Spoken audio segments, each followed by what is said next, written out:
Hello and welcome to a video looking at Illustrator, but also looking at how to use Wacom graphics tablet.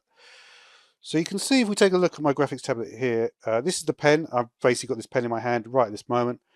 And this is what I've got on it. Modifier. So basically what you do for this is you just go into here and you go to keyboard modifier, and I've chosen right click and shift. So you can see the shift is closer to the nib of the pen. And then I've also got undo as the eraser. And that's basically all that I've really got set up. So if I do more, I'll probably show that in a different video.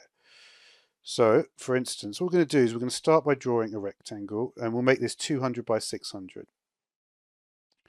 So I'm not going to be too precise with it, but okay. Yeah, maybe a bit more precise than that though. All right, so there's our rectangle at about 200 by 600. Now what we're going to do is we want to draw a perfect circle, and we want that circle to be directly inside the rectangle. Okay, so like you may have seen when I showed you the settings menu at the beginning, I've got it set up so I can just press Shift on the pen. So just press that button on the top of the pen, or near the top of the pen, and we're going to make this. We're not going to make it too big. We know that the width is 202, as you can see there, but we're going to make it about 160. So basically, I've got the Shift key held down. The pen is held down. I'm going to keep the Shift key held down, and I'm just going to pick up the pen. And you've got to be careful because you have to be quite precise with it. But maybe I don't know. All right, so now we have this over here, this circle over here, and what we're going to do is we're going to move it along. You see, it's only 164 wide. We can place it like that.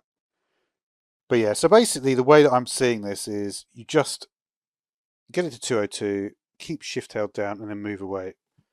So it went 1 pixel too big that time. Not that time.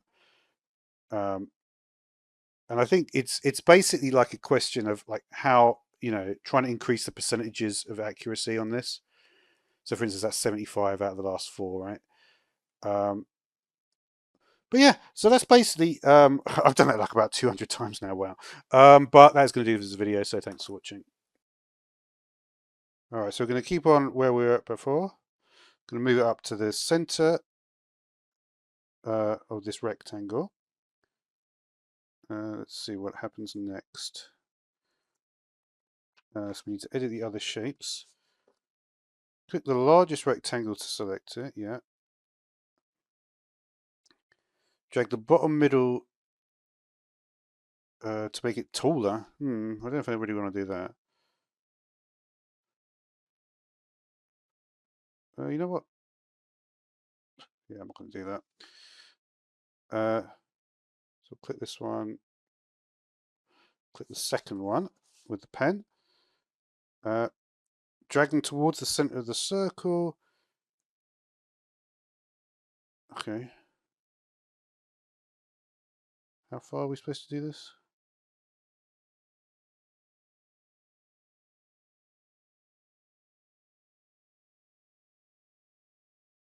Think about there, maybe. If the small rectangles are covered, you can first select the circle and then shift-click the large rectangle. Okay. The shape builder is used to create more complex shapes. Okay. So we're going to merge the circle, the larger rectangle, and one of the smaller rectangles.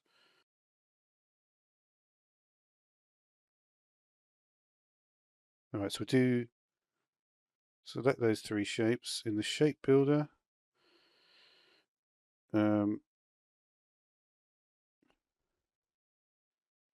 it. All right, so we have the various shapes in here. What do you want me to do with this? Drag through all the shapes to combine them. Okay. So we'll do that.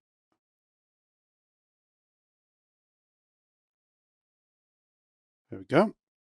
Well, it does actually, it looks a little bit like a bottle. Now you need to round a few corners of the bottle. Select the direct selection tool, yes, okay. The little blue squares on the edge of the select shapes are anchor points. They're used to control the shape of the path. you'll see you'll see the corner radius widgets. Anchor points, which are the blue squares, and the corner radius widgets, which are these double circles with a little blue dot in the middle. Drag across the 2 anchor points you see in the following figure. So I will see if we can do that. So there's the 2 anchor points in the following figure. Drag either double circle away from the shape to round the corners as much as you want. Okay, let's see what happens. Oh yeah, that's cool, isn't it?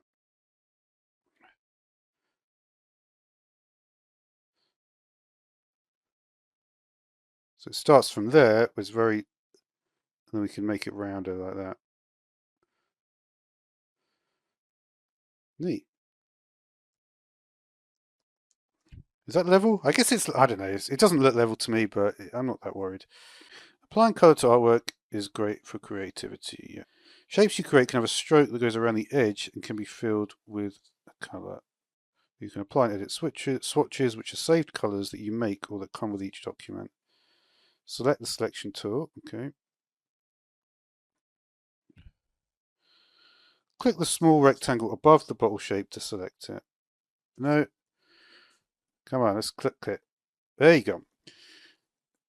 Just about, it's just, you've got to keep it for a fraction of a second. In the properties panel on the right, click the white color box. I think for, yeah, to the left of the word fill, I will do. Make sure the swatches panel is selected. And it tells me to choose orange, which is that one orange? Yeah, that's the orange it wants you to select. Big fan of orange. It's probably my favorite color. To be honest, it is my favorite color. It's the opposite of purple, I think, orange. That changes the fill color. While you can use the default swatches, you can also create your own colors and save them. Let's see what color it suggests. To remove the stroke on the shape, in the properties panel, click the down arrow for the stroke weight until it is gone. Yeah. So yeah, there will be stuff like that I kind of know, but it's like I just like to. I always believed in stuff like this, you know, in books and people that actually know what they're talking about.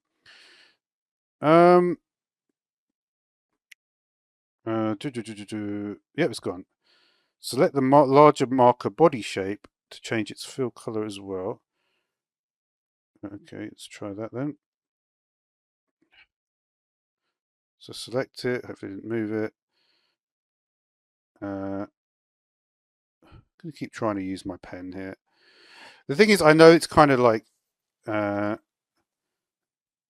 don't need to use the pen. I could probably do it faster with the touchpad, but I just think long term the pen is going to be more useful. But we'll see. I still may give up on it. I really haven't decided yet. Right, change the fill color of this one. And apply the lighter orange. Okay. So the light orange is this one, isn't it? Which one is it? It is that one. Leave the swatches panel showing. Now you edit the color. Will I? Will I edit the color? Okay.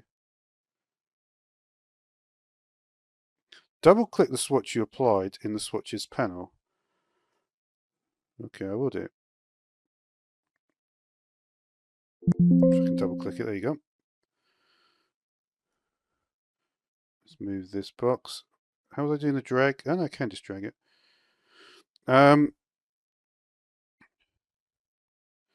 In the swatch options dialog box, yes. Select preview. Yep, I got it.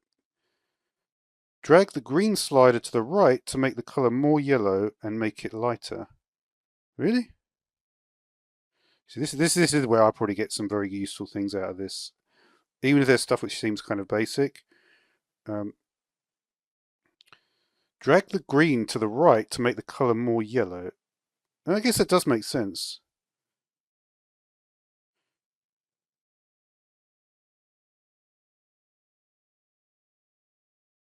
Is it becoming more yellow? Yeah, yeah, it is. Yeah, I like that. I don't think it means quite that far though. So it started off about there.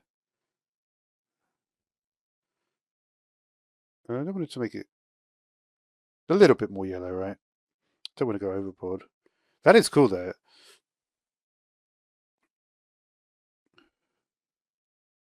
This is the swatch is made of red, green, and blue colors. Yeah, I guess that is true, bro.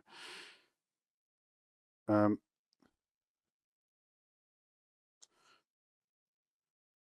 I don't really want to call it that.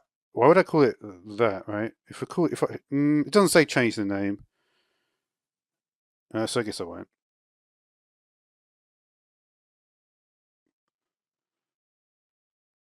But where is it though?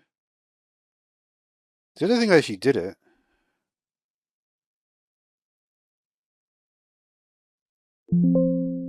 No, I did. It just changed it. It actually just changes that one. So you're not actually creating a new one. It's just changing the one that you've already made. I think that they all start with default. Somehow I managed to get some. I think I somehow managed to get some extra ones starting in default. I don't know how I did it there. Right, and then it says remove the stroke. Okay, I will do that. There you go. Yeah, I think like a lot of using the pen is just a question of confidence. Sometimes when I'm dragging stuff, I'm not thinking about it. It doesn't go wrong.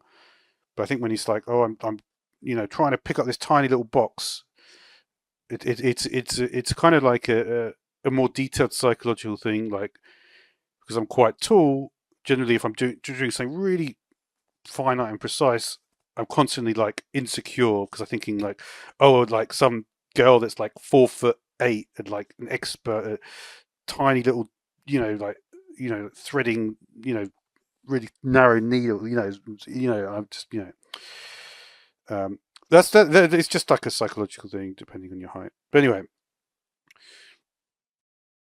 let's see. Where do I keep that in? Right, click the small rectangle above the marker body to select it. Okay, I will do that. Oh, no, I didn't want to do that. That is funny though that I actually did manage to do that.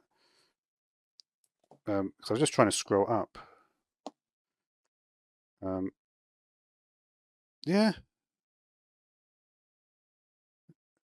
How did I actually even? Yeah, you know what that is. Well, anyway, because that's interesting to see that. Uh, Click the small rectangle. That's right. All right, so we're going to select direct selection. Click the upper left corner point. What do you want me to do with this? And this is release the mouse button afterwards.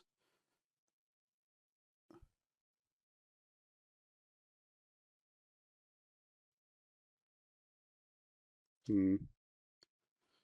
It says base. I think it's just you just want to. It just wants you to do a little diagonal here for some reason. Yeah, that's fine. Uh, Gives the marker tip a chiseled look, apparently. Even though it looks, I thought it was a bottle, but I don't know what's going on with that. Select the selection tool. Okay, I will. Thank you. Deselect everything. Choose select. Deselect. Normally that is Control Shift A. Is that the same in this program? Yep. We can do select all on active artboard. Let's see what that is. Alt Control A. Okay. All right. Click the group button toward the bottom of the properties panel on the right. Can we get there with our pen? Click the bottom of the. Okay, I've grouped it. And text one. Edit, copy. Oh, what is this? Oh no, it's nothing. Copy and paste. I think the other thing as well with using the pen is I think if I use sometimes I go a bit fast. This helps me to slow down basically. Okay. That wasn't where I wanted it. Drag the copy to the left as in the figure. Okay, I will do. Let's go into, what is it? Control O, yeah.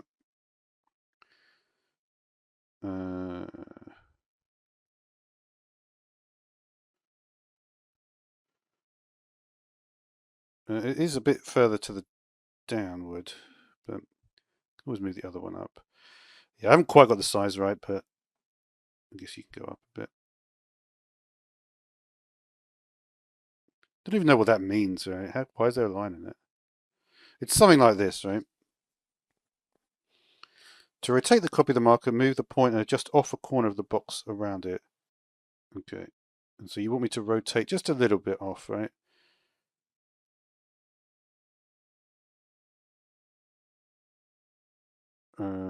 Yeah, maybe not because that's, that'll do. Yep. One marker copy in place, you'll make another copy and flip it. Right. You make another copy and flip it. With this marker still selected, make a copy, doing edit copy.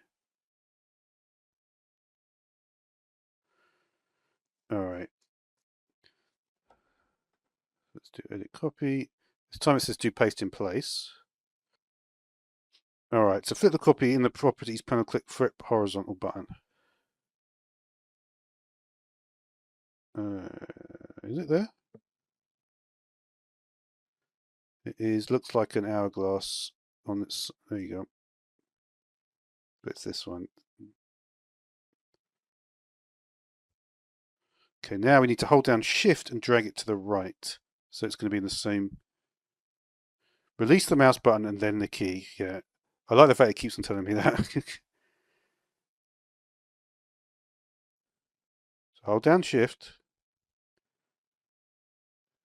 Nope, here we go. Should be getting that line. No, it's not actually, yeah, that's good. That's what I want, right? That's the point. But can I let that go properly?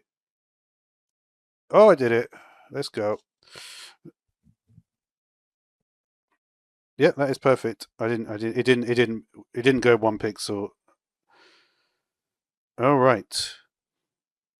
In Illustrator, you can easily recolor artwork using the recolor artwork option. Next, you'll recolor the two marker copies. Okay. Shift click the marker on the left to select the markers. What? Shift click on the marker on the left to select the markers on either side of the marker in the center. How does that work? We'll see what happens. Why would? Oh no, I guess it's because we got the first one. Okay, yeah. So it does, of course, that makes sense. So we've only got the two outer ones, not the center one, selected. Click the Recolor button towards the bottom of the Properties panel to open the Recolor Artwork dialog box. Where is that? Oh, can we click it? There you go. This is before. To be honest, I am using the 23 version, but I think it's just there's just some of the stuff with the AI stuff is not quite there. And to be honest, it's not that exciting AI. You know, it's kind of like like why do anything if it can be done automatically by a computer? That's like that is what it comes down to. And it's like the reason you do it is because you actually because in your head you've got basically more creative ability than the computer has. That's basically why you do it. The actual functional reason why you do it. But anyway, obviously for younger people it's more difficult because I think younger people, because of like automatic stuff, they actually lack natural creativity. They can't do it properly. It's kind of weird like that. But then again, as the body and mind degrade and decay, it almost, in a sense, that is actually creativity. Just natural entropy creates creativity. Because if you know A, B, and C, And what you've basically got is like a degradation, like a what happens? What's the thing about the half-life? Something to do with half-life. But anyway,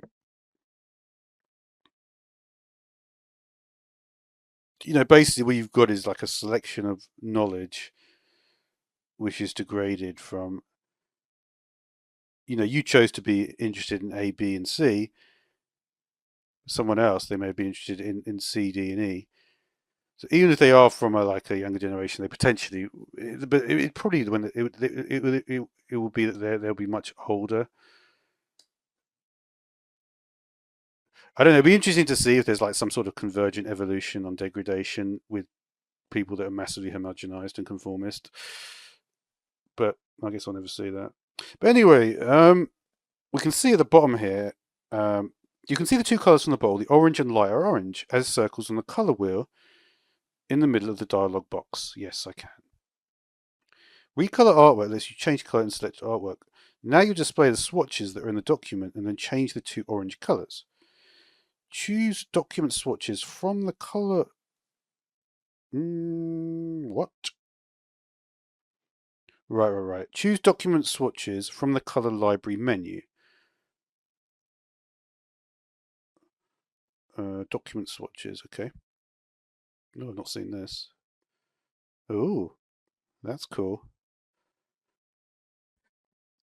It's pretty good that we're on literally on not even on the first chapter properly yet, and I've already seen something I don't know. So that is pretty good. The color wheel now shows the swatches you saw when editing the fill color of the artwork in the properties panel.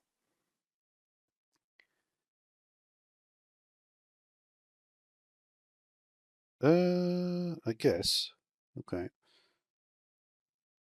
You can drag the little circles in the color wheel to change the corresponding color.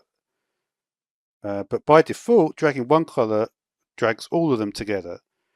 To edit the two colors independently, click the link icon below the color wheel to turn it off.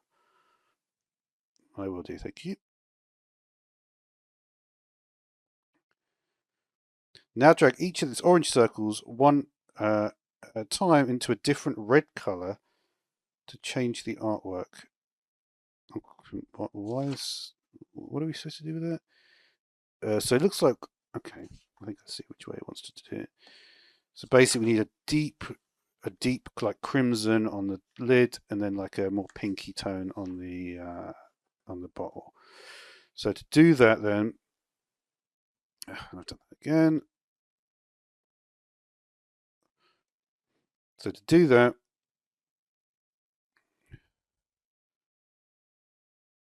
so we'll do a crimson on the, so this is more crimson, well, where is pink? Maybe we go like there. And then you can be like here. Maybe a bit deeper. That's better, right? Because they're not as far away from each other. And I assume the other one is changing. It must be behind the thing, but I'm not going to look at it, but it's going to be the same thing.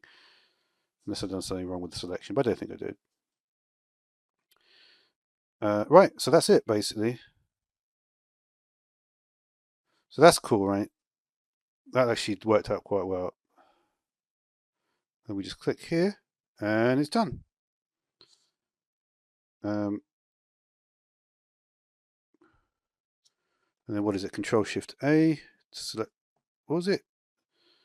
Select all the markers, select all on active artboard is Alt-Control-A. Okay, we've done that one already. Alt-Control-A. Select object group. Let's see if we can do that with the pen. Okay. Select, deselect, Control-Shift-A. That's the easy one. Yeah, Control-Alt-A is select all. Control-Shift-A is deselect. Yeah, I guess it makes sense. And save. Control-S, of course. Okay, a gradient consists of two or more colors that gradually blend into one into another over a distance. Gradient, blend one into another over a distance. Okay, you can apply a gradient to fill or stroke. And now you're going to apply a gradient to a banner. Starting on the left edge of the artboard, drag across to the right edge, making a rectangle the width of the artboard with a height of approximately 375 pixels. Yeah, I did make the artboard the wrong size. Edit artboards, please. Yeah, this is not part of it, but I'm almost certain it was supposed to be this. And for some reason I did it wrong.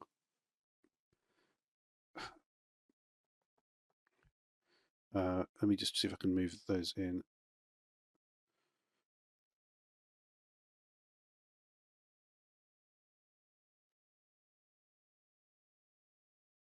You know what? It's funny. Even though I did everything wrong, they actually fit almost perfectly on it. So what does it say anyway? Starting on the left edge of the artboard. What does the final picture look like? I think I actually... you know what? It actually might work all right, this, you know.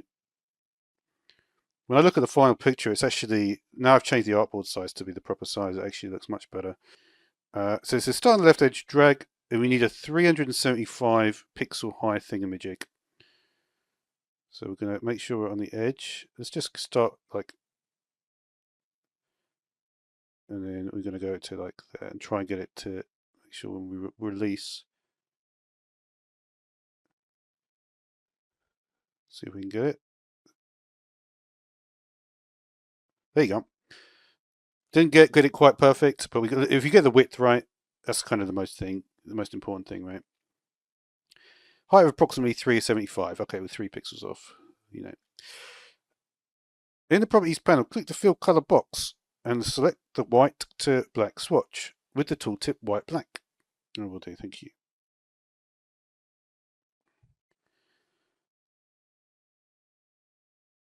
Okay. Leave the swatches panel showing. Okay.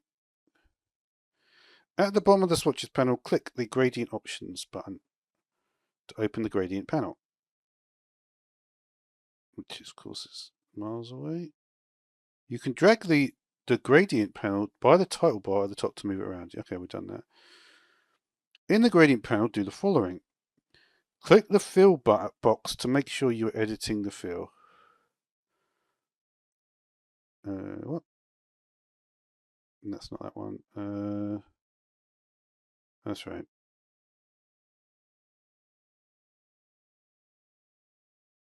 No, I didn't want to do that. Don't double click it. But yeah, I am editing the fill, bro. Maybe I shouldn't say bro. Double click the little what? Yeah. Double click the little black color stop on the right hand side of the gradient. Okay. Select dark blue and then do light blue on the other one. Okay. So I think this should work. So you're going to get dark blue. Dark blue is where they're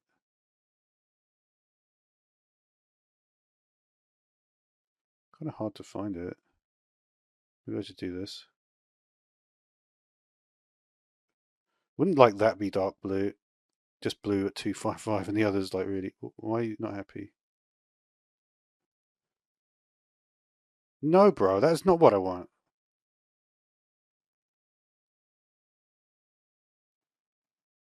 Why don't I just do that?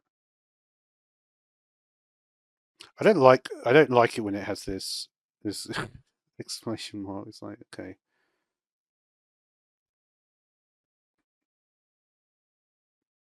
I want it, yeah, I want it like more like that. That to me is dark blue, right? It's more of a dark blue color. Okay, anyway. Moved it again, haven't I? Make sure it's right on there. And you need to be light blue, select light blue. So the light blue would be here.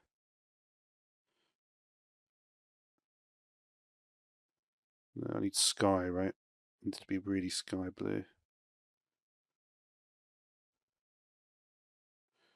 I guess we actually look at the colours here. Sky blue is like here, right? For me, light blue and turquoise are like the same color. That isn't really what, that isn't right though. It's not right. It's more like that, right? Yeah, it's not supposed to be like a super obvious. The thing about gradients is you're not supposed to go ridiculously over the top, which is what my tendency is to want to do. Go from like turquoise to like, you know, like really dark blue, like almost black levels. Choose select, deselect, which is Control Shift A, I believe. Is it not? Yep. All right. So we now have our gradient over the thingamajig. A stroke is the outline border of artwork such as shapes and paths. There are a lot of appearance properties you can change for a stroke, including width, color dashes, and more. In this section, you adjust the stroke of the banner rectangle. With it still selected, so let's just make sure that is still selected. Did we move it? I don't think so, but we can always move it again. Click the word stroke in the properties panel. Okay, well.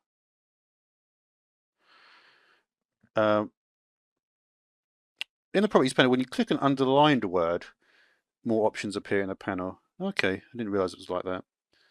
We want the stroke weight to be 11 pixels. Okay. Again, we'll use the pen. I'm actually sitting in a different position at this point. So it might actually work. All right. Click align stroke to inside to align the stroke to the inside of the rectangle edge. So that is, all right, this one, right? Okay, it makes sense. Yeah, when you look at. Okay, so yeah, it makes sense, right? If it's bordering the whole width of the artboard, and if you do it the inside, then it will fit better. Otherwise, it will go outside the artboard. In the properties panel, click the stroke color box and select the whole swatch. Oh, select the white swatch. Okay, my mistake. You want to do that? Yeah. Select, deselect. That is just Control Shift A, right? Let me just check that with the mouse. Yeah, Control Shift A. With the curvature tool, you can draw and edit smooth, refined paths and also straight lines. Can we find that one? It's got a little wavy line and a pen. Is it? Okay. With the curvature tool, you can draw and edit smooth, refined paths and also straight lines. In this section, you explore the curvature tool while creating a marker scribble. Okay, select the curvature tool in the toolbar. Before you start drawing, you'll remove the fill and change the stroke color. All right, that should be pretty straightforward. Remove the fill. Yep. Click the stroke color box to the left of the word stroke in the properties panel. In the swatches, click to apply an orange swatch. Is that the right one? I think so. All right, so we'll change this to an orange. I'm trying to remember which one it counted as orange. I think it was the 247 14731. You know what? Maybe it's that one though. All right, so what's that? Click to apply an orange swatch. Yeah, we got it.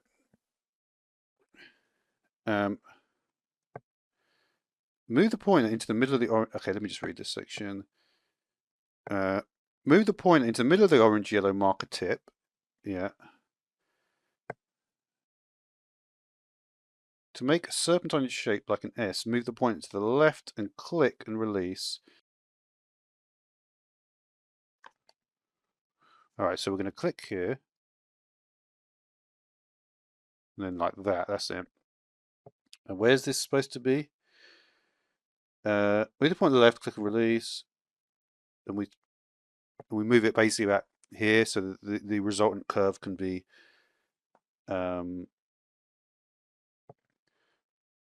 let's see, maybe about there. All right.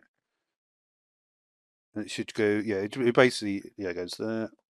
And then this one, there's little orange circles that maybe are helping me to do this. Let's see if that's correct. And then this one's actually off the stage. And it should be bisecting about here. This is not going to be exactly perfect, but I mean, and it looks like, is that, yeah, that's the last section, and it ends in the blue. What happens there? Press the escape key to stop drawing. That going to work?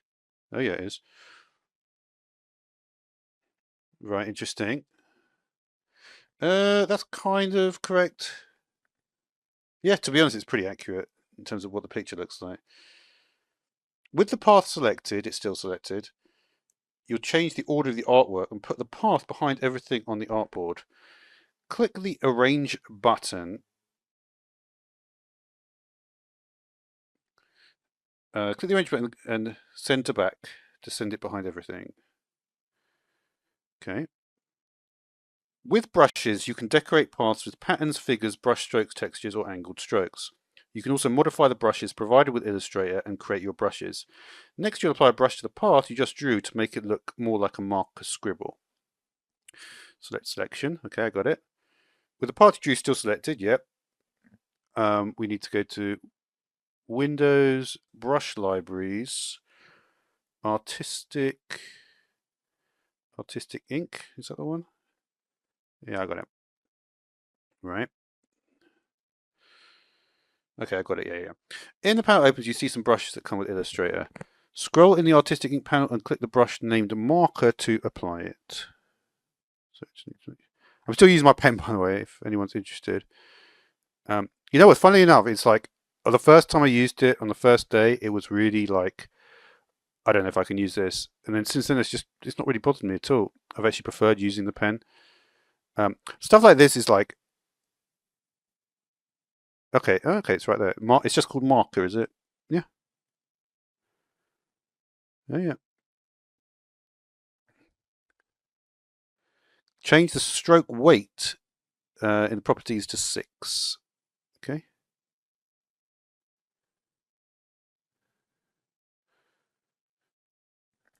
All right. Okay. And then that's it. And let's just deselect, see what it looks like. Is it still behind? It doesn't even look like it's behind the thing, though.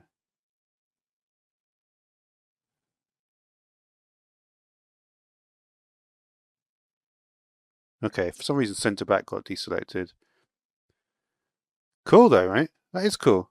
And that is actually very, very similar to what it looks like. Next, you add text to the project and make some formatting changes to it. Select the type tool. Okay, I will.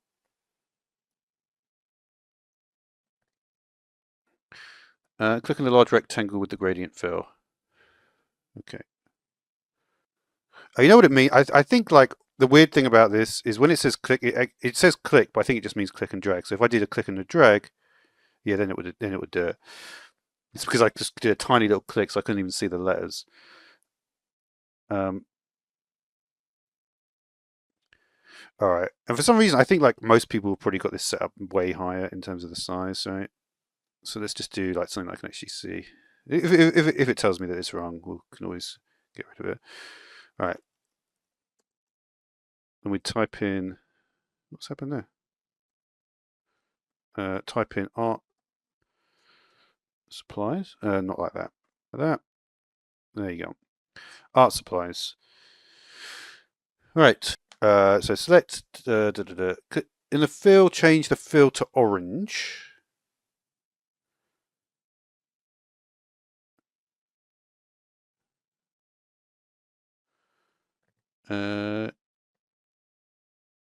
We could do orange, this orange maybe. I select the font size. I do 73. That's so funny. That's almost. I guess I must have. Yeah. Let's just check that we got it properly selected. There you go. So I actually already sort of anticipated the size. I'm quite happy with that because I didn't read it first of all.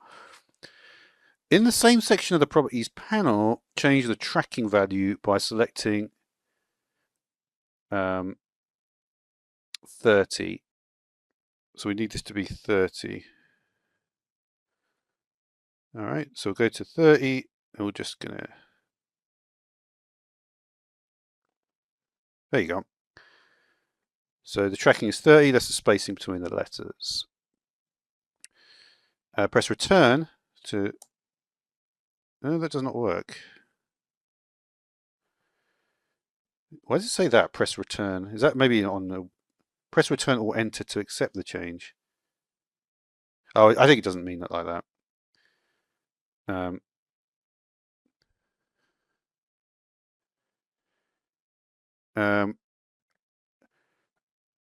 all right, leave the text selected, then do edit, copy, and then edit, paste. Okay.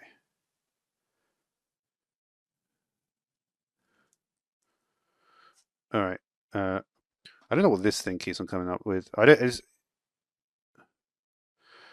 I don't even know how I'm getting that to appear because I'm not even pressing anything. Edit, copy, edit, paste. Right. Drag the two text boxes so they are still within the bounds of the rectangle and stacked one on top of the other. Select the type tool, move the pointer over the top text and triple click to select it. Oh yeah, it's a triple click thing. I forgot about those weird triple click things.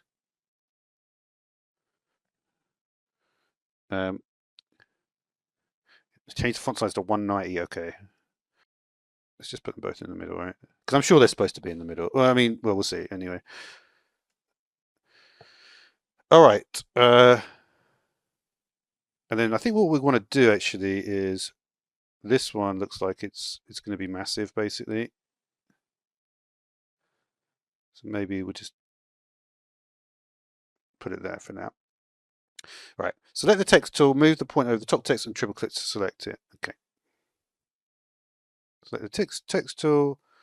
1, 2, 3. Type crafty. Okay, I will do. Thank you. All right, I've done that. Change the font size to 190. So that's going to be interesting.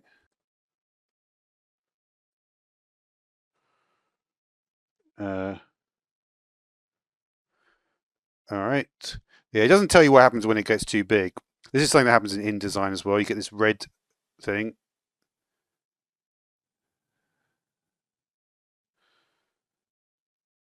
Oh, what's that? Glyph bound. Is that what it says? Glyph bound. That's a weird thing to say. Let's move it back into place. There you go. And choose object. Right. Choose object, and then we have something called. What does it say? Choose object envelope distort. Where is that then? Let me just check. What's caps lock on? Envelope distort, and the option we want is make with warp. Okay. Aha. Okay. That isn't. So the star we want is not that one. It is the arch. Bend should be 20%. That's better, right? It's not as ridiculous. Okay. Yeah, and actually, the movements I made before actually have made that so it doesn't look too out of place there. Right. Perfect. All right, let's see what we've got next. Working with effects. Effects alter the appearance of an object without changing the base object. Now you apply an effect to a cell sticker. Okay, interesting. So let's use, still using the pen, always good. And select ellipse, okay. All right, so we're going to work with effects. So I've selected the ellipse tool. Over the top of the banner rectangle, shift drag to make a circle like the one in the figure. Okay, I will try that. Release, remember we let go of the, there you go. You let go of the pen and then release the shift, which is obviously on my pen, which I've mentioned many times before.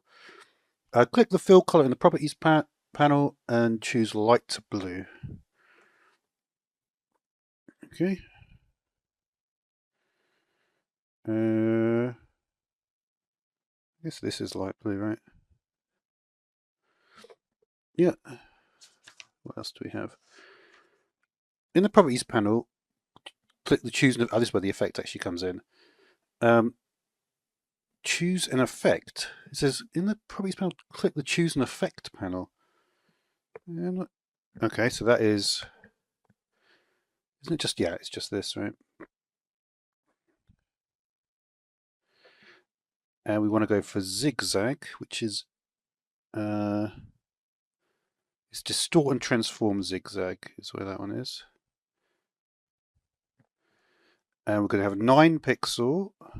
See if I can drag that methodically. There you go.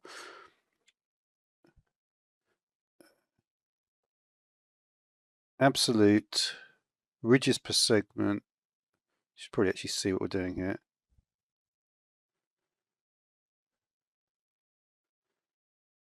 This is 9.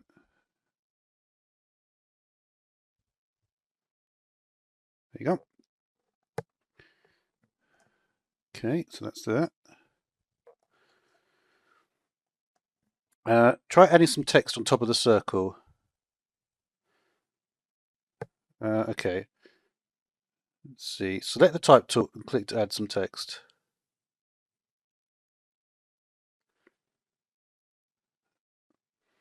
Okay. This might be a bit too small to get there in the right. So let's just make it a bit bigger. So we'll draw it like. I wonder if this is like a spatial. That kind of looks like the right one, right? And so this is supposed to say 30% off. Okay.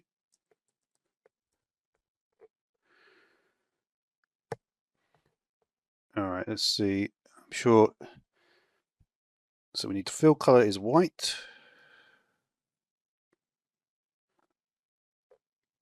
Font size is 60.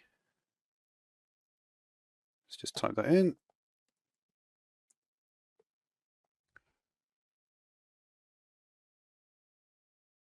Should be able to fit that in, right? I actually think I'm probably just about done it okay in terms of the size of it, right?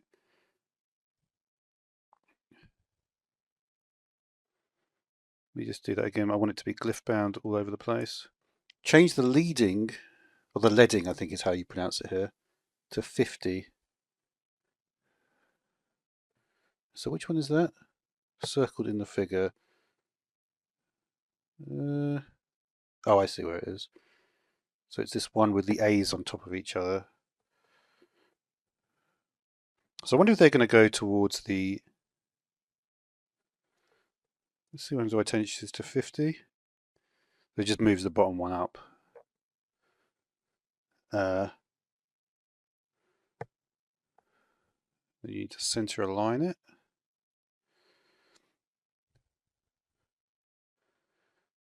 Okay. Yeah, so the dragging the text is actually at the end point. Yeah. Because funny, even though I didn't say exactly how to do it, I just, yeah, that's not bad. That's not bad. Now shift click the blue, let's see, drag text so it's centered on the circle. Shift click the blue circle to select the text and then the blue circle.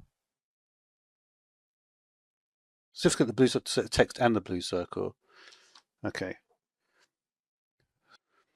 Illustrator makes it easy to align or distribute multiple objects relative to each other, the artboard or a key object. In this section, you'll move artwork into position and align some of it into the center of the artboard. With the selection tool, click to select the group of markers. Let's go back to the regular size then. So we want to add. So we add the rectangle, the crafty text, and the art supplies text. Okay. Kind of looks like they are, right? The box is selected. The rectangle. Yeah, I think everything's selected. In the Align to Selection menu in the Properties panel, you know what? It's probably in here, isn't it? Yeah. Choose Align to Artboard. Okay.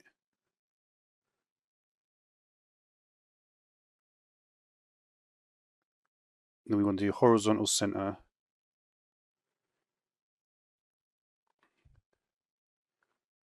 Okay. All right, so that is basically, yeah. All right, so I just put the knife tool in here. Let's see what this actually does. So let's maybe use one of these stars we just made. Drag it across the selected shape to cut it into 2 pieces. All right, so let's maybe try something like that. It looks like it's kind of like a lasso tool. Uh,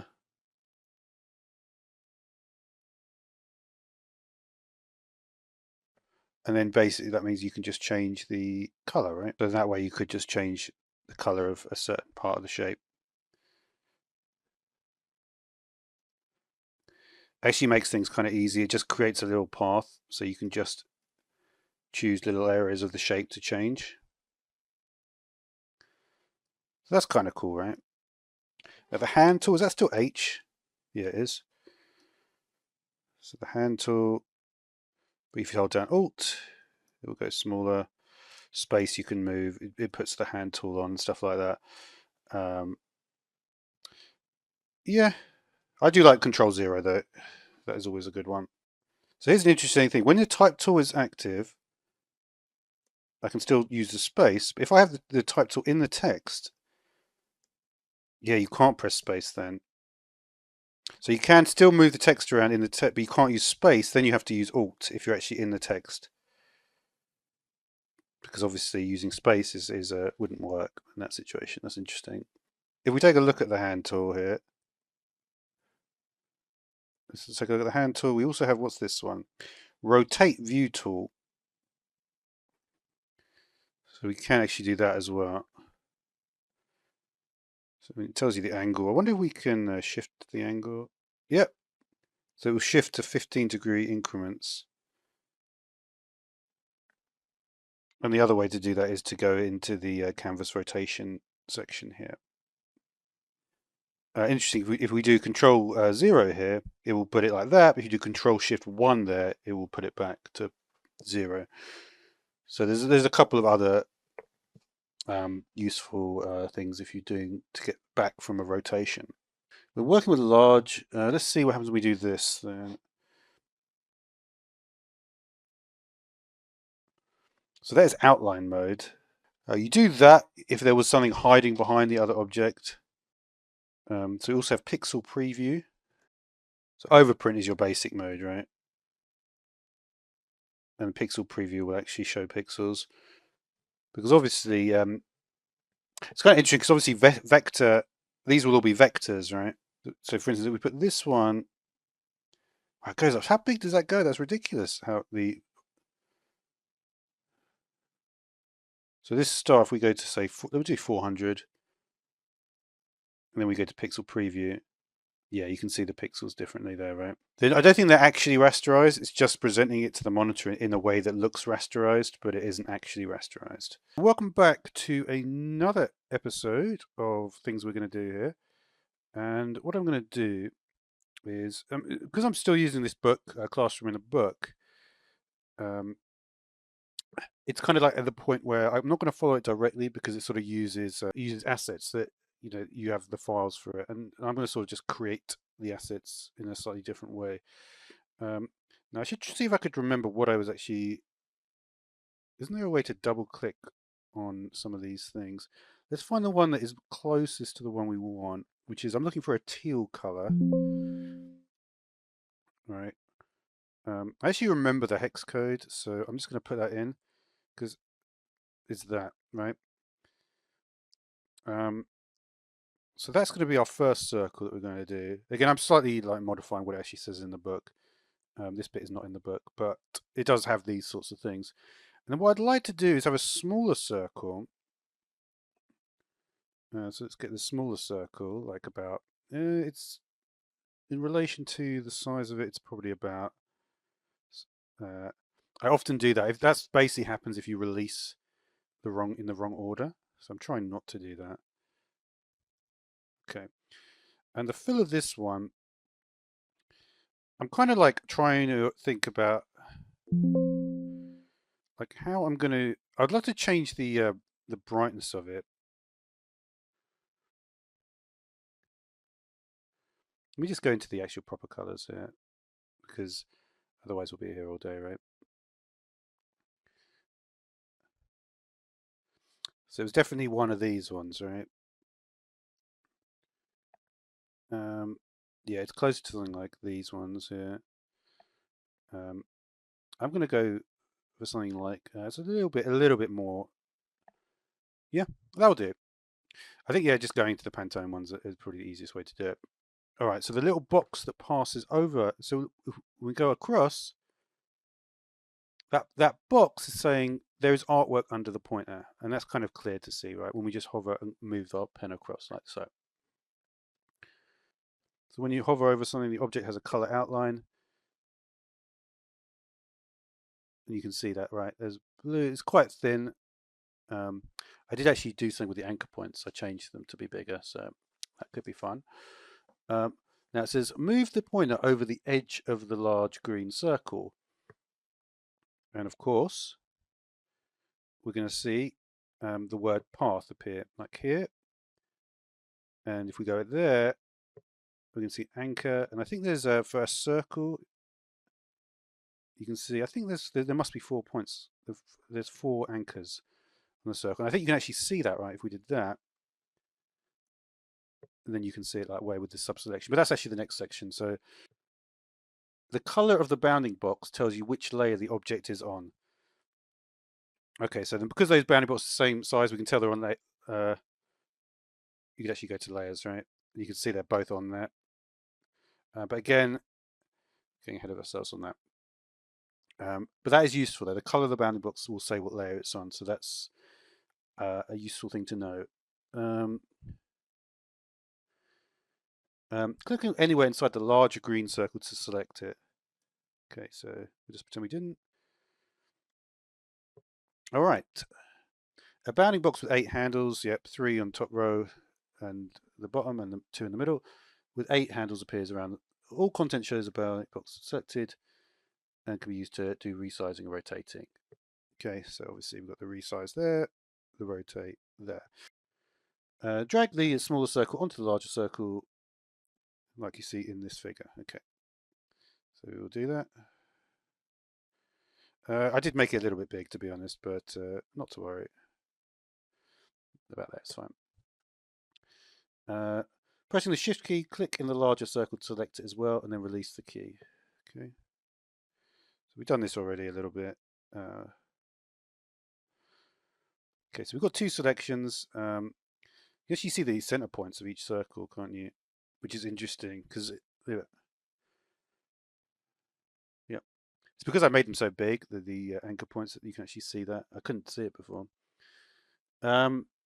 Drag either circle down onto the dark grey rectangle to move both. Okay, so we haven't actually made the dark grey rectangle. So let's just do that. I'm going to put it just somewhere random. So here is our dark grey rectangle. Looking at the scale of it, it's probably about somewhere around that size. And we'll do a dark grey. We'll just use, let's see, this one. Maybe 1 shade lighter. Select our big circle, and then that one as well. Now, as you drag, magenta lines called alignment guides and grey boxes next to the pointer called measurement labels. So let's try and sort of really analyze what's going on here. So the magenta lines are basically has to do with the smart guides, right? So we have the intersect there. So that is basically the intersect point. It does say there's an intersect point there, though. The grey boxes next to the pointer called measurement labels. So, oh yeah, that's just the rounded box, yeah. And it basically goes fairly near the top here, somewhere like that, right?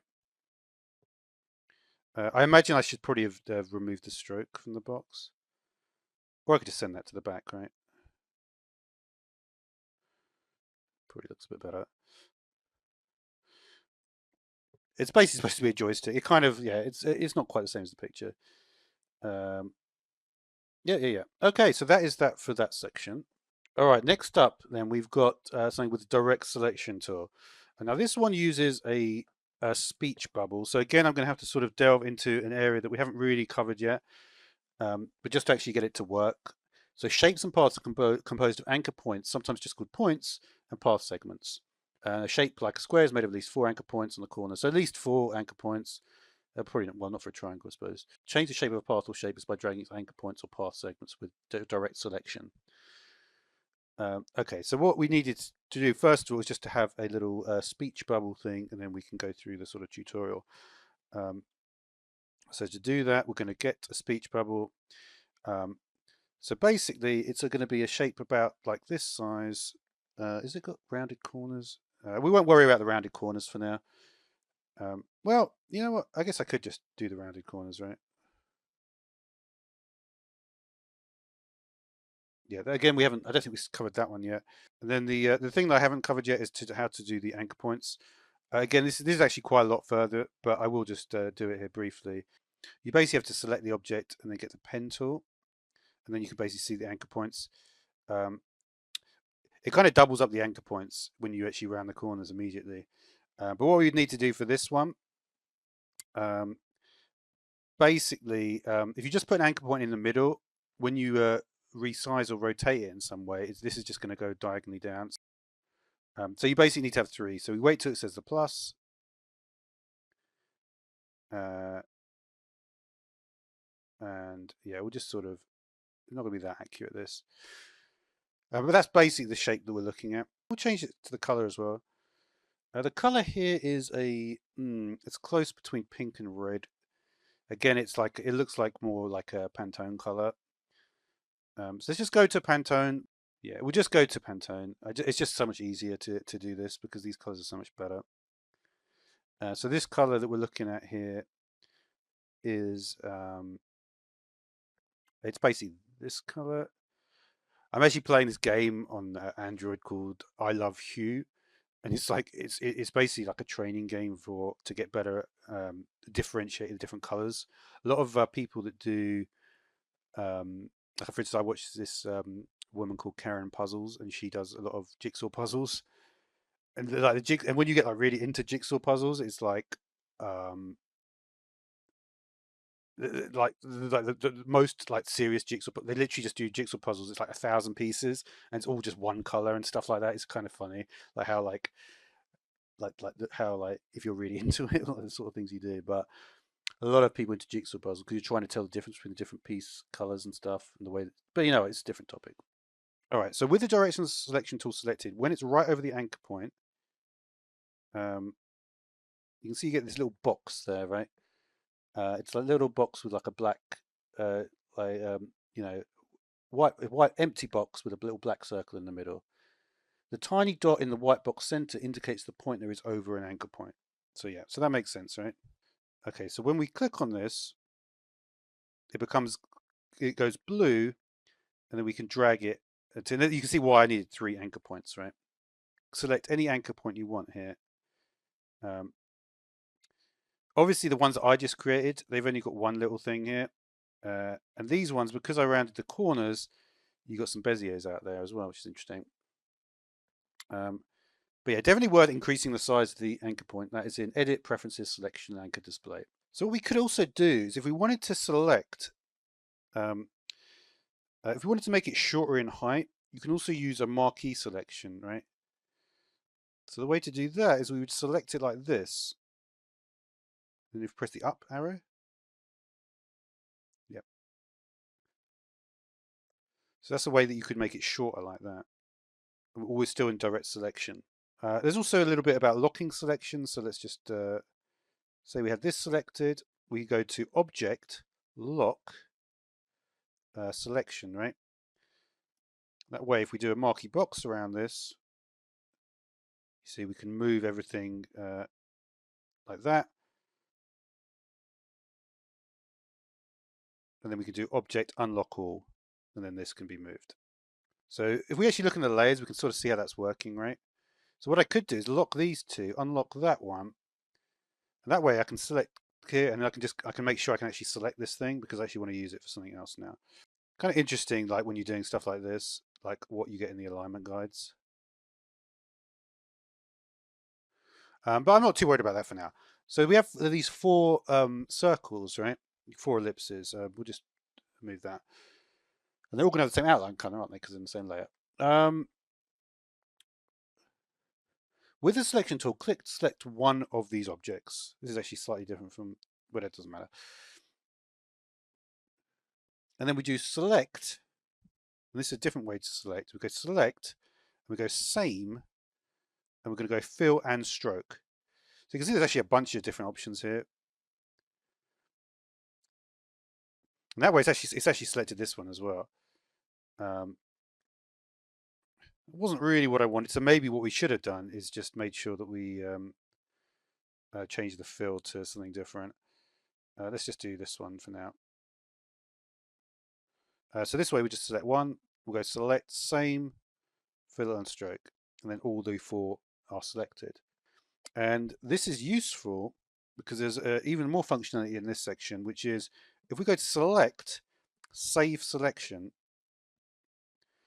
call it snooker. It looks, well, you know what? I'll call it, it's actually pretty closer to this, isn't it? Bays. So we call it bays, right? And then what that means, right? Let's say we're just doing something else, we're working on a different thing. We go to select, and you see bays now appears right there, and we've got it selected again. All right, so say we're in this situation where we've got the bays there actually obscuring the joystick behind, right? So we could use what we just did, which was select the bays, and then we go to object and then hide selection. So hello, welcome back to another episode of Illustrator. So we're going to look at our circles that we've got here. We've got them all selected. This is because I did the selection, as I mentioned in the previous episode. We take a look at the center point here. This would be you expect the center point to be when we press the vertical align button. And you can see that's basically what's happened. But there's different ways that you could potentially align this, right? So let's look at a different way to do it. The other one is align to key object. You see it's automatically selected that one. Let's actually say we want this one instead.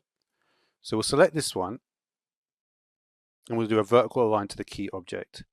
And then all the other circles will come down to meet that selection. All right, so we look at the shapes again. You'll notice that, for instance, like these two are quite close to each other. These two are further away. That isn't actually alignment. That is actually distribution. So when we click here, it's kind of interesting because you've got the vertical align center. Directly underneath that, you've got the horizontal distribute center. So it sort of tells you that those two are actually related to each other. So we'll click this button. And you see now the distance between each of the circles is the same, right? And then that way you can actually do a diagonal line like that if you do horizontal and vertical, distribute center. All right, but let's say we move some of these down a bit.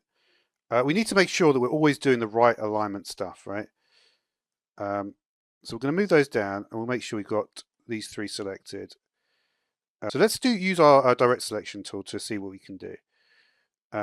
So if we just use a direct selection tool and do alignment here, it's going to do that. It's going to basically center it in the stage here. So what you might want to do is actually put it on a vertex, right? Or the anchor point. So you basically want to select corresponding anchor points. So for instance, we can select this, and then we shift onto that one, and then onto that one. Right?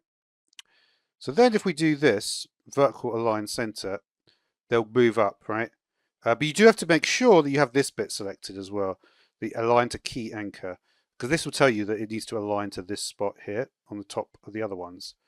If you did align to selection instead, it's going to basically try to align into the middle point. The other thing as well is that when we do have it just aligned to the center, what it's basically doing is it's saying the height of this is 10, and I'm going to align it to 5, right? So it's not actually looking at the whole stage. Even though it's just the shape of this looks like it might be, but it's not really. If you want it to align to the whole stage, you do need to make sure you choose the align to the artboard, right? That way you can see that this distance here is going to be equidistant to this distance here. All right, let's actually go back to our other thing here. We'll just release them from their containment there. So we have our 3 objects selected there. We can group these 3 together. So let's just take a look at the layers panel. So you can see they're basically what this one's up here, and then we've got a bunch of the circles and then those 2 down there. We'll do our quick actions of group. And then you can see it's actually put them in like that. So that makes a lot more sense, right? I can click here. We've got the whole thing selected. Click here, I've got the whole thing selected, right?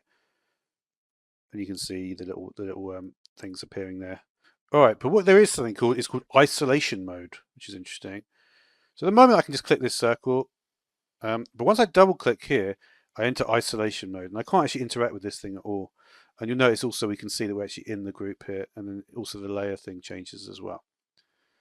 And now you can see basically you get the opportunity to actually change these various objects. So for instance, we could then change this color to something else, right? Then we leave isolation mode, and it's like this different color.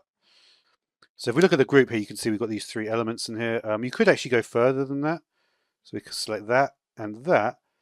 And you see that you can see actually what happens in the layers panel. You get the 2 little things there. And if we look in properties now, we could then do group there, right? So there you can see we're actually in a nested group now, right? Which has just got those 2 elements. If we move back 1, then we get access to this element as well. All right, welcome back to some more Illustrator. So again, we're working through this classroom in a book with Illustrator, and let's have a look what it says in the next section here. Select the print category. Yeah, I did that. Set the letter blank preset. Yeah. The right side of the dialog box in the preset details area.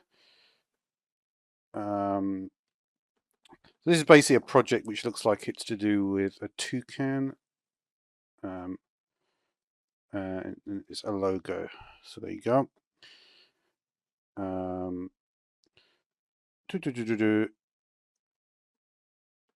Change this to inches and width and height of 8. Right. And portrait is done. Yeah, 1 artboard.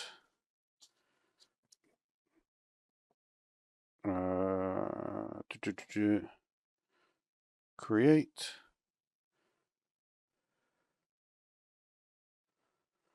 All right, let's see what is next then. Okay. In the bleed section, it's in document setup, the bleed section. Right, yeah. In the bleed section, change the value in the top field to 0.125 inches. There's actually, yeah, there's some interesting things I could do with this. All of the fields should change as well. Yeah, that did happen. All right, so we've got the bleed section. There we go. All right, so that is basically the setup. And yeah, so basically working with basic shapes. I think we've already done this, but I guess we're doing it again. So how are we looking then? All right. Select the rectangle tool. Okay, I will. What does it say? In the middle of the artboard, drag to create a rectangle that is roughly 2-inch square. Then release the mouse button. Yeah, I guess we'll do it perfectly because obviously I've got the shift here. So 2.5. No, that's the right click one, sorry. Well, we could do it pretty close to perfect, right? It says it doesn't need to be perfect, so maybe I should not do it perfect. No, I did it perfect anyway. All right. Yeah. Move the pointer over the small dot in the center, and it's called the center point widget. I like knowing the names of stuff. It's kind of good to know these things, right? I'm getting all this stuff. Let me just get rid of this stuff. The center point widget. When it changes, you can drag it up to the top half of the artboard. It didn't actually say, let me just see if it doesn't say select anything else though, right? So I think I should still be able to, yeah, you can still move it, right? while you've got the rectangle selected. It doesn't really show you that you've got the selection tool, but I guess in a sense you do, right? Next, you'll create a smaller rectangle to serve as the bill of the bird. Okay. Let's see what we've got next. With the rectangle tool still selected, click to the right of the rectangle you made to open the rectangle dialog box. Oh, I see how yeah, this is actually an interesting point. So basically, it doesn't mean use this rectangle. It means you just click on it like that. Okay, I got it. Was it to do with the speed of?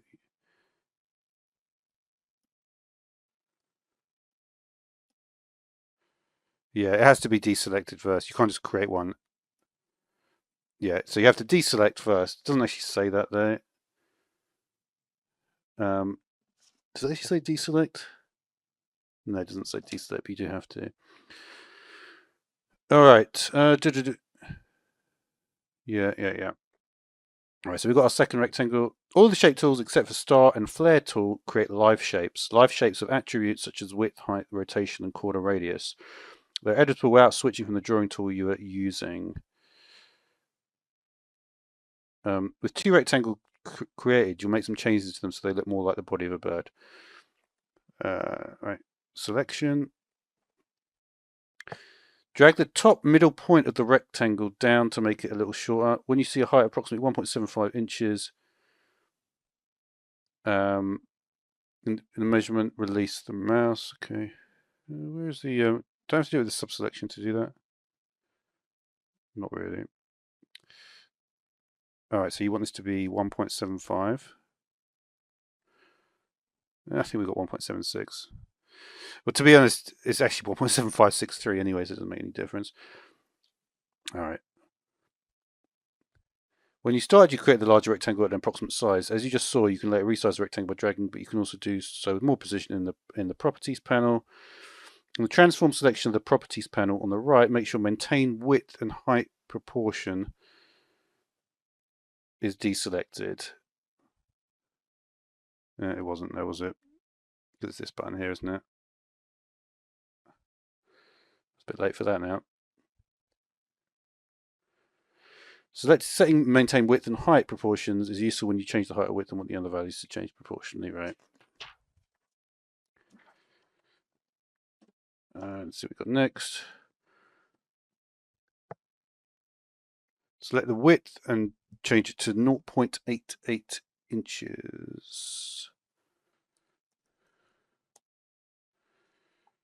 Okay, yeah, that's looking right. Now, the smaller rectangle, the beak of the bird needs to be rotated so it looks more like a beak. Click the smaller rectangle to select it. Move the pointer. When you see the rotate arrows, drag counterclockwise to rotate. As you drag, press shift to constrain the rotation to increments of 45 degrees. When an angle of 90 degrees is there, yeah, rotate counterclockwise by 90 degrees, basically. All right, so we need to rotate this by 90. Okay. Drag the selected rectangle by the center point. I can make this a bit bigger, right? Drag the selected rectangle by the center point widget onto the first rectangle. Align the top edge with the top edge of the other rectangle. See the figure, and it's sort of it's probably going about a fifth into it. It's not a huge amount, right? I'm gonna I'll settle for that. It's not, I don't know yet. Changing the color of the shapes. By default, shapes are filled with white and have a black stroke. Next, you'll change the color of both rectangles to different colors. With the smaller rectangle still selected, click the fill color box in the properties panel. Make sure the swatches output is selected at the top. Yep. Select a green color to fill the shape, and you chose this one. Is it that one? Yeah, I think so. Press the escape key to hide the swatches panel. Okay. Yep. Click the stroke color box in the properties panel. Make sure that the swatches option is selected. And select none. I guess it's not aligned now with the top edge, but then I'm going to remove the other one hopefully. So then it should be fine. And then we're going to select U. Fill the rectangle with black. Okay.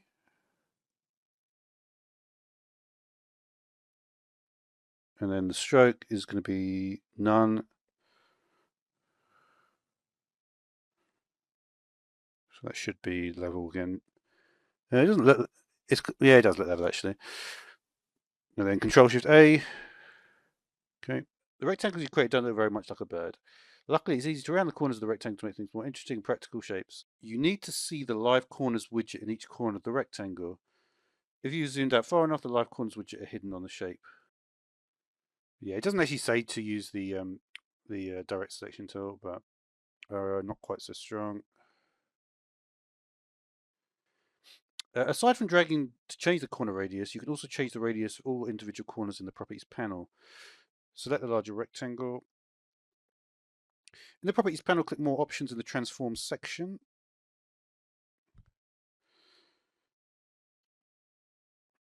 To show more options, it's circled in the, okay, yeah, I know that. Ensure that the link corner radius values is off. It should look, it's this one, is it? Yeah, so we need to turn that off. Okay, I think I got it. Click the down arrow for the upper left corner to make it 0.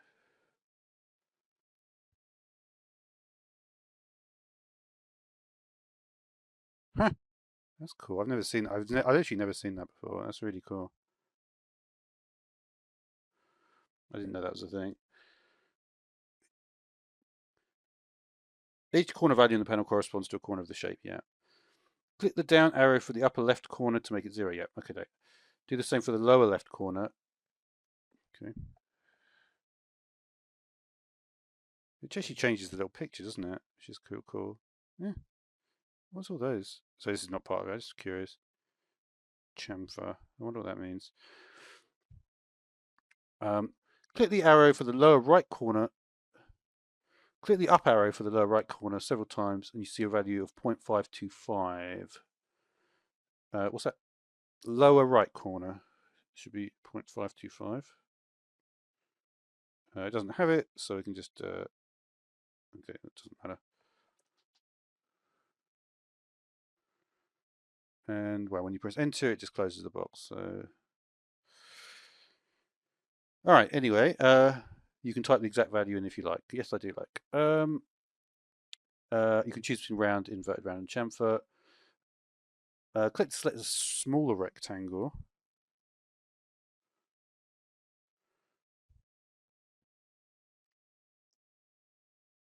Right, smaller rectangle. In the properties panel, do more things here. Yep. For the next step, your attention to pay attention to which corner is adjusted in the figure. Since the green shape was rotated earlier, the corner values in the panel no longer seem to correspond to the correct corners of the shape. So yeah, if I do top left corner, right. That is not good, is it? So what is the answer to that? Ensure link corner radius is off. Yes. Right. It feels like that is like a bit of a problem, isn't it? If you rotate the shape, these buttons are all wonky. So I need to change the upper right corner of the rectangle to round it as much as I can. So the upper right corner is apparently this one. Yeah, I suppose it's not that much of a problem, right? And the most you can go is that.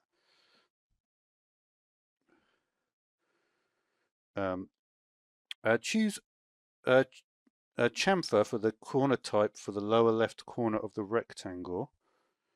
So we change this corner type to chamfer, which is that one.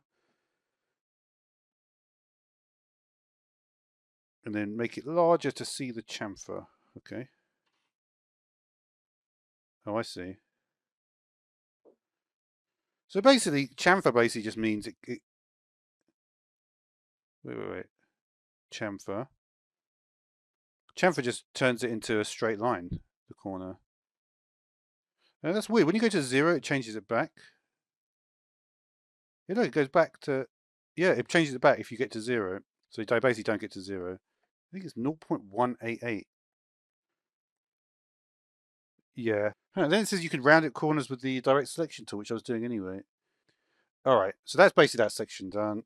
Next up, creating and editing ellipses. The ellipse tool is used to create ellipses and perfect circles. So next you'll create a few ellipses with the ellipse tool to make a coloured area on the body of the bird. Press and hold the mouse button on the rectangle and choose the ellipse tool. Okay.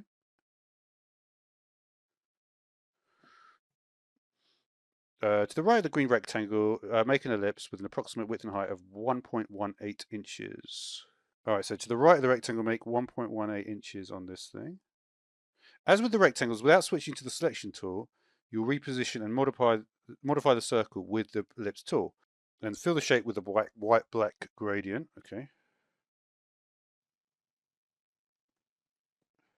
Drag the circle by the blue center dot onto the rectangles to fill the shape. It will be covering the rectangles. Don't worry about it. Okay.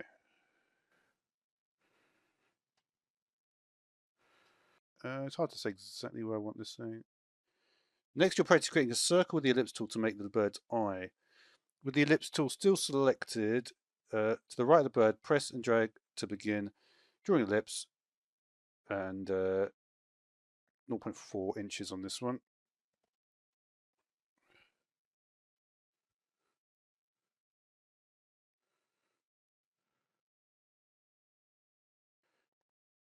All right, here we go. So click the fill color. The fill color should be black.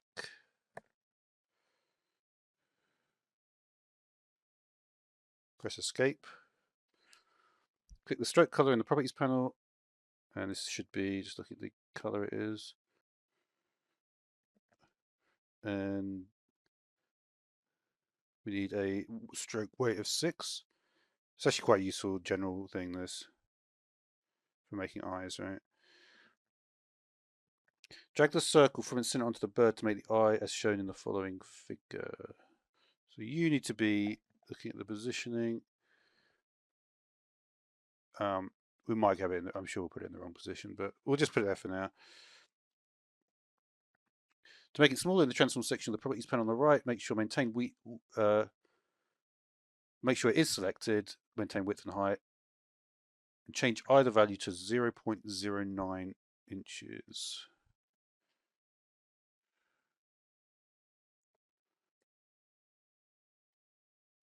And because it wasn't selected, it didn't work. It does, yeah. You have to modify that quite a lot, I think. That setting. By default, strokes center on a path, which means that along the path, half the stroke weight is on one side and half is on the other. You can adjust this alignment so the stroke appears in the center, inside or outside. Next, you'll change the stroke so you can still see the fill of the eye. Okay, that's what I want to do. With the small circle still selected, click the word stroke in the properties panel to open the stroke panel. Yeah, that's right. Yeah, the selection of this is really weird just because it's underlined. So select stroke, and then we need to do, which button is it here? Click the align stroke to outside button, which is, I think it's, I don't know which one it is. It's this one.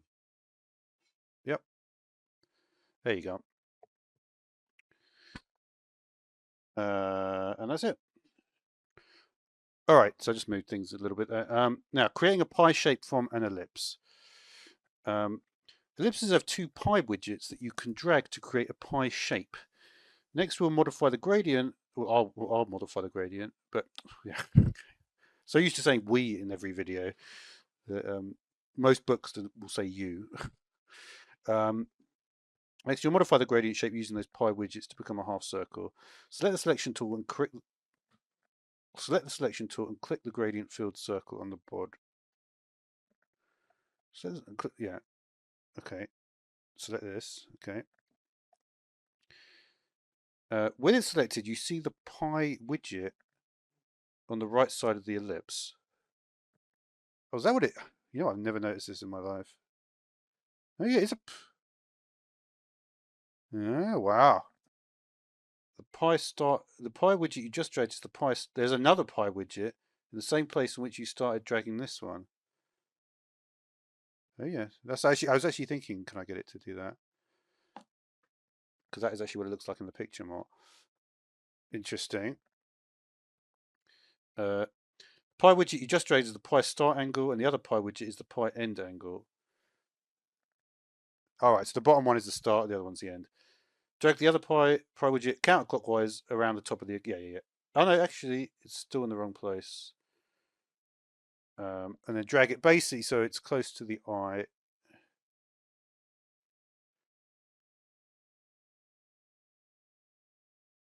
Yeah.